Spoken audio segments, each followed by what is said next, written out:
Here is where the battle is the hottest today. If we don't speak on them, who will? D. James Kennedy Ministries presents Truths That Transform. What do you stand to lose when media monopolies censor Christians? Today on Truths That Transform, we go behind the scenes with Lila Rose as she describes how her exposés on Planned Parenthood have faced resistance in the new media. We've definitely seen some challenges over the years working with Google, working with Facebook. We've had YouTube videos mysteriously get pulled from our YouTube channel. And we'll take a probing look at the media gatekeepers who censor Christians. Their goal is to vilify us, to silence us, and to snuff us out. Or to quote the Southern Poverty Law Center, to destroy us. We're lifting the lid on the hidden censorship of Christians and conservatives on today's Truths That Transform. This is Truths That Transform.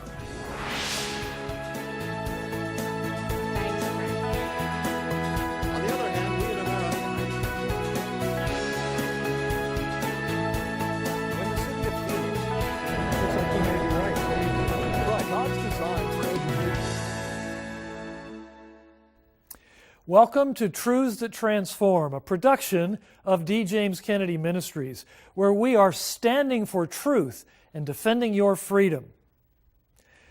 Tolerance once meant putting up with opposing viewpoints, but in recent years the definition has changed. The new tolerance is quite different. Today, either you agree with every left-wing viewpoint or you are deemed a hater. As a result, Christians and conservatives are now being muzzled in the world's largest marketplace of ideas solely because of their biblical viewpoint. Later in this program, you will meet a woman who has been directly censored by YouTube because of her pro-life position. And we will share a new resource with you exposing this growing threat to freedom and giving you steps to counter it. As we begin, Brad Dacus of the Pacific Justice Institute is an attorney doing vital work in America's court system to defend the religious liberty of Christians. I recently sat down with Brad to discuss this latest assault on the freedoms of speech and religion and the agenda behind it. We're seeing a new level of censorship among internet technology companies, Google, YouTube, Facebook, shutting down speech, arguing that they're not at all required to ensure free speech of all Americans on their platforms, their private platforms. This is a little bit of a concern in that as they have reached a critical mass in the marketplace, they dominate a good portion of the news, for example. Something like 63% of all millennials get their news from Facebook. And if Facebook is going to control the flow of the news and not allow free speech, are we headed to a difficult place for speech if these internet technology companies are not reined in? This is extremely dangerous for those of us who have any appreciation for freedom of speech.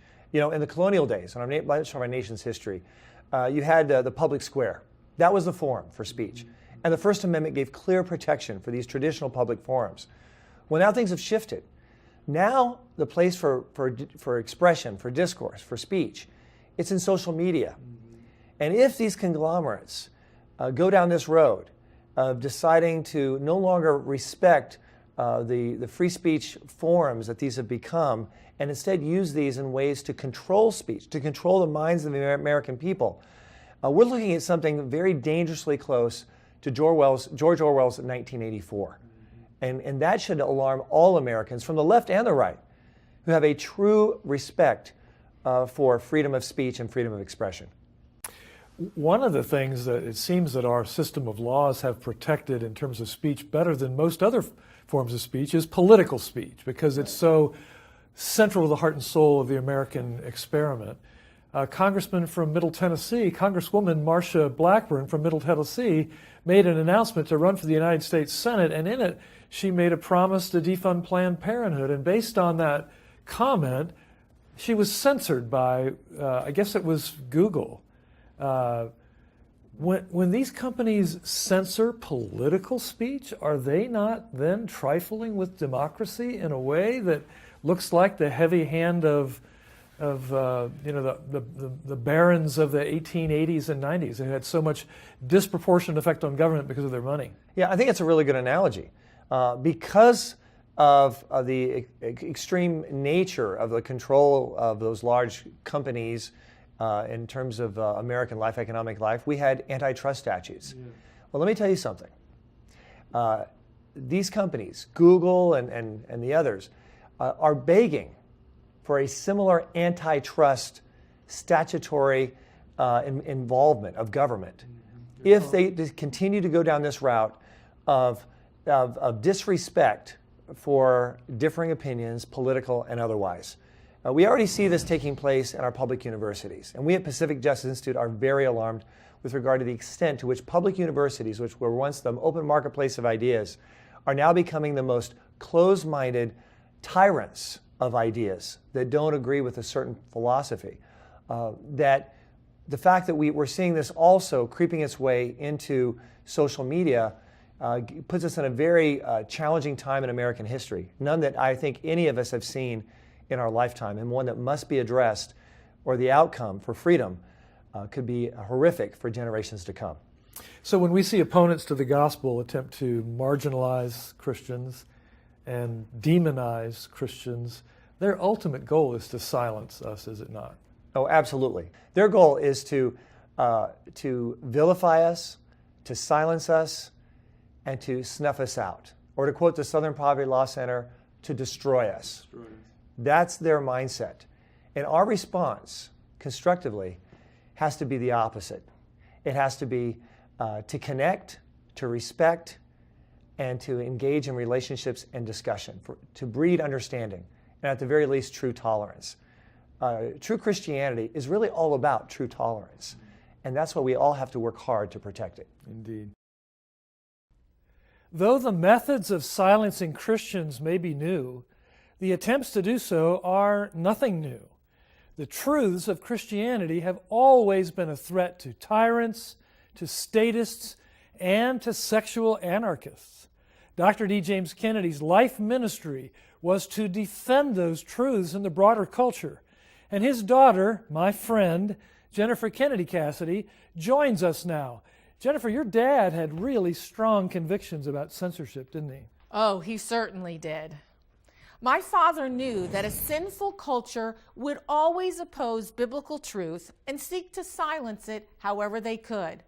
But though he knew they would do whatever they could to keep Christian truth out of the public square, he was passionate to ensure that Christians would not comply, especially in a nation built on Christian principles and with the First Amendment guaranteeing freedom of speech and freedom of religion.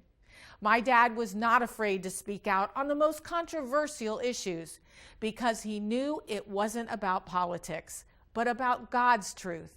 And he challenged America's pastors to be similarly bold. Never did he do so more passionately than in his barn burner message, "Will the Church Forget?" Here now is a portion of that memorable message from my dad, Dr. D. James Kennedy. My question today is, will the church forget? Will the church forget what you and they and a great many thousands of others fought for, and what some gave the last full measure of devotion to defend? For the principles upon which this nation was founded, of liberty and not license, of godliness and piety and morality. This is what this nation was built upon. Will those things be forgotten? Alas, dear friends, I'm afraid that not only will they, will the church forget them? To a large degree, the church has already forgotten them. Does it make any difference? Well, How about Reverend Jonas Clark? You all remember Jonas Clark, don't you? You've forgotten old Jonas already. Alas and alack, and we owe so much to Jonas. If it weren't for Jonas, you wouldn't be here today. He was a pastor. He was a very influential pastor. He was truly a parson. Now, the word parson comes from the word person. He was the person in a little town called Lexington. And he was, as was the case so often then, one of the few people, or sometimes the only person, who had an education beyond high school. And therefore he was the parson. He was the most influential man in town. Most of the people attended his church. One particular night, he was having dinner with some folks that you will remember, like John Hancock, Samuel Adams. It was a very distinctive night because it was the night when Paul Revere made his famous ride. And these two great patriots asked him the question. The question was, if war came, would the people of Lexington fight? And what did Jonas Clark say? Oh my goodness gracious me, oh my. We've never talked about such things as fighting for our liberties. I don't know. I'd have to give this some consideration. That's not what he said. He said, when asked, would the people of Lexington fight? The Reverend Jonas Clark said, I have trained them for just that. And the next day, the shot heard round the world was fired in the parking lot of his church, only a few yards from his parsonage. And the people that were killed were members of his congregation. And Reverend Jonas Clark looked down with great anguish on the bodies of those who had died and made this statement, which we should never forget. From this day will be dated the liberty of the world. It began in a church. Here is where the battle is the hottest today. If we don't speak on them, who will?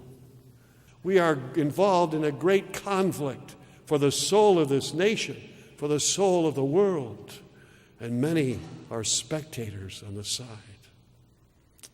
Ah, dear one, Christ wants you to be a soldier for him. Pray that God will fill you with intensity to do whatever you can, to become involved, to get out of the bleachers and onto the field and become a participant in the greatest struggle in the history of the world. A struggle for goodness, a struggle for godliness, a struggle of Christ against Satan. That is the battle that we are in. One person who is a genuine spiritual soldier for Christ is Lila Rose of Live Action, who battles tirelessly for the unborn. She has the righteous intensity and conviction to more than match her opponents in the pro-abortion movement. But since they could not defeat her ideas, they found another way around her: censorship, something we are seeing more and more in our day. Our own Dr. Jerry Newcomb has more. Live Action is a pro-life organization leading the social media movement for our country, exposing the truth about abortion, about what's happening to the preborn child, and advocating for the rights of the defenseless. We haven't seen the results. For years now, Lila Rose and Live Action have been making powerful pro-life videos seen on social media. One of her recent series reveals what actually happens in an abortion. I'm Dr. Anthony Levatino, and in the early part of my career as an OBGYN, I performed over 1,200 abortions. One day, after completing one of those abortions, I looked at the remains of a preborn child whose life I had ended, and all I could see was someone's son or daughter. I came to realize that killing a baby at any stage of pregnancy for any reason is wrong. These are grotesque, brutal acts against completely innocent human beings, and it's an inhumanity that we're allowing, a wild west of abortion that we're allowing in our country, and many people, the media, in politics, turn a blind eye. This particular series shows in detail, without being gory, how abortion kills an unborn child, no matter how small. And the series is done with great compassion. I want you to know today, no matter where you're at or what you've done, you can change. What the abortionists do in secret, Lila Rose aims to shout from the housetops. Of this 4-part series on what actually happens in an abortion at each stage, she writes, on Facebook and YouTube, the 4 videos have a combined 85 million views. Make a decision today to protect the preborn. Thank you for your time. It's a new day when an independent pro-life organization can manage to gain that kind of viewership through social media alone. But now some of the gatekeepers in the social media platforms are starting to crack down on those with a pro-life perspective. Watch this interchange as Senator Ted Cruz recently grilled Facebook President Mark Zuckerberg at a hearing before Congress. There are a great many Americans who I think are deeply concerned that Facebook and other tech companies are engaged in a pervasive pattern of bias and political censorship.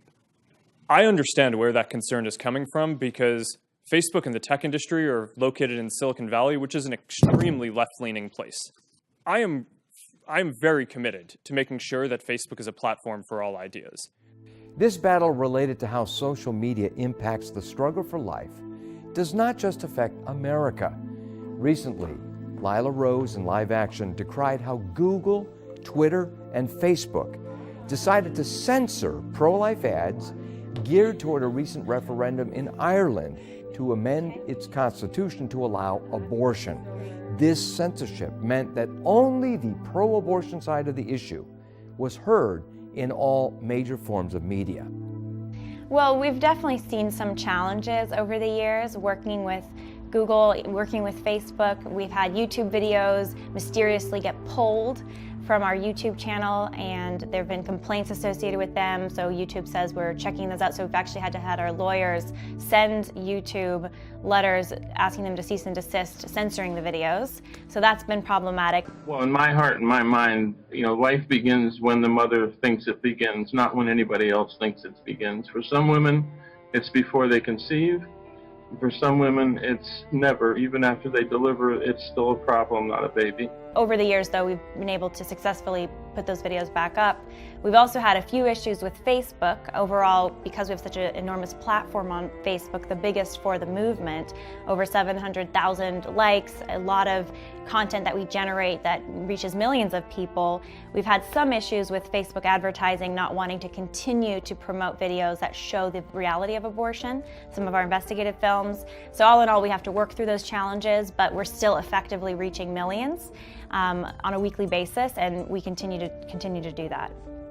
Despite opposition and censorship from social media, including the ongoing refusal of Twitter to take pro-life ads from liveaction.org, Lila Rose continues to persist to get the pro-life message out because of what is ultimately at stake. We're made in the image and likeness of God, recognizing that life is precious, our lives and the lives of other people. And the more we do that and the more meaning and the richness we discover in life through that we have a transformation, and I see it happening, and I'm excited to continue to try to do my part. And I believe because this is in the end God's work and God's nation, the world's in God's hands, we'll see success to protect every human life in our country. What Lila Rose is experiencing is nothing more than viewpoint discrimination, something that's generally illegal. In her case, it's dressed up as tolerance. It is not discrimination from the government, but instead it comes from what are essentially media monopolies that control the internet's public square.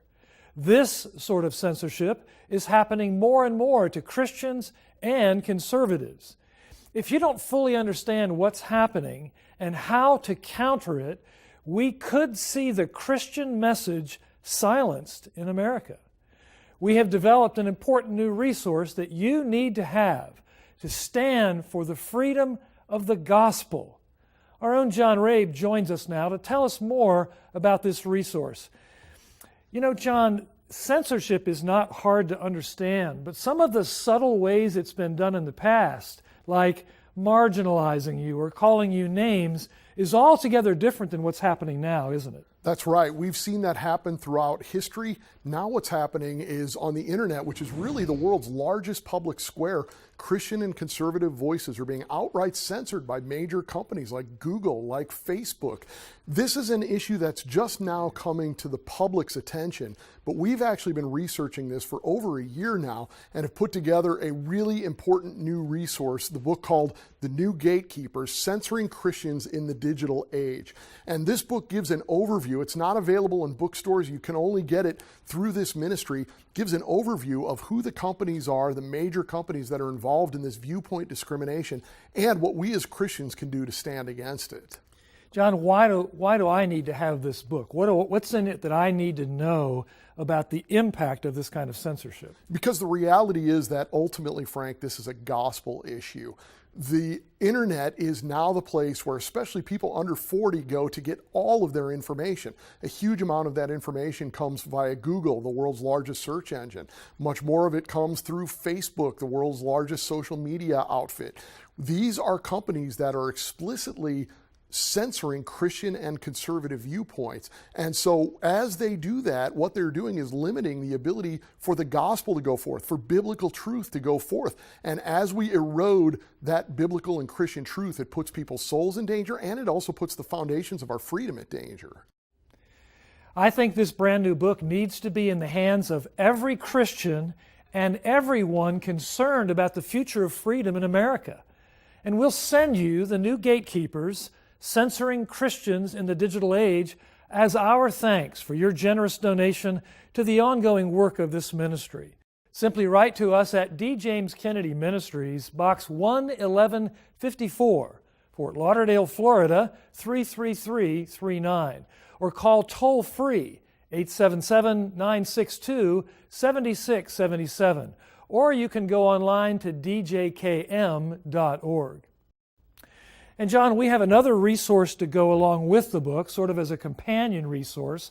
This is something Dr. Kennedy spoke about a long time ago, more than 10, 15 years ago, the emerging censorship of Christian speech. That's right. He recognized that there was always going to be that battle between belief and unbelief, between truth and falsehood, and that there were those who were setting out to undermine Christian truth in America, which was really the basis of our freedom. And so he spoke powerfully on that issue in these two messages that we've put together in this 2-DVD set called Thieves of Liberty, where Dr. Kennedy looks at the Christian foundations of our freedom as Americans and at the attempts to come in and take away that freedom by undermining and eroding Christian truth.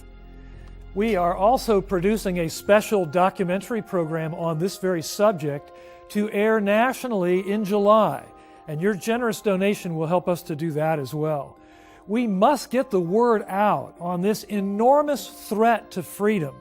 So please give a generous donation to help us with this vital work. We will thank you by sending you our book, The New Gatekeepers, Censoring Christians in the Digital Age, just off the presses. And if you're able to give a donation of $50 or more, we will also include the 2-DVD set of Dr. Kennedy's messages, Thieves of Liberty. Simply write to us at D. James Kennedy Ministries, Box 11154, Fort Lauderdale, Florida 33339, or call toll-free 877-962-7677, or you can go online to djkm.org.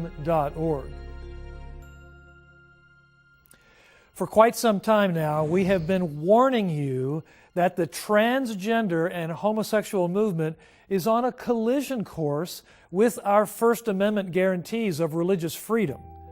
A powerful member of the government's Equal Employment Opportunity Commission has even said that in those cases where there is a conflict between sexual liberty and religious liberty, sexual liberty should prevail, she said.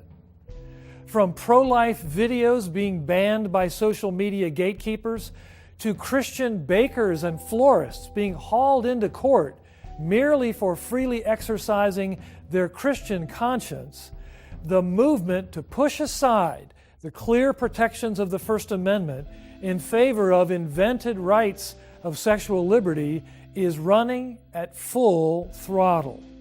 A proposed new law in California would make what it calls sexual orientation change efforts an unlawful business practice. In the guise of a consumer protection bill, Assembly Bill 2943 would outlaw advertising offering to engage in or engaging in sexual orientation change efforts with an individual. The language of the bill is so broad that it seems to allow for the removal of the Bible from bookstores because of the Bible's historic teachings on sexual immorality. Even recommending certain Christian books could be deemed evidence of so-called fraudulent practices. Whether the bill passes or fails this time, I hope you can hear the warning bell ringing. There is a clear and powerful political movement in America aiming to silence, punish, and if necessary, imprison Christians for holding to biblical views on human sexuality. The question for each of us is whether we will nonetheless stand strong for truth, or whether we will fold in the face of this cultural pressure. As Jesus himself has told us, in the world you will have tribulation, but take heart, I have overcome the world. D. James Kennedy Ministries is standing for truth and defending your freedom. Thanks for joining us for this edition of Truths That Transform. I'm Frank Wright. We'll see you next time. Next week on Truths That Transform. I don't think the ultimate aim is to kill us. It is to get rid of us ideologically. You know, freedom is a very central theme to the Bible. In fact, it has been said that freedom is the central theme of the Bible. That's next week. Today's program is available on DVD for your gift to this ministry of any amount. Please call, write, or log on to our website today. This has been a production of D. James Kennedy Ministries.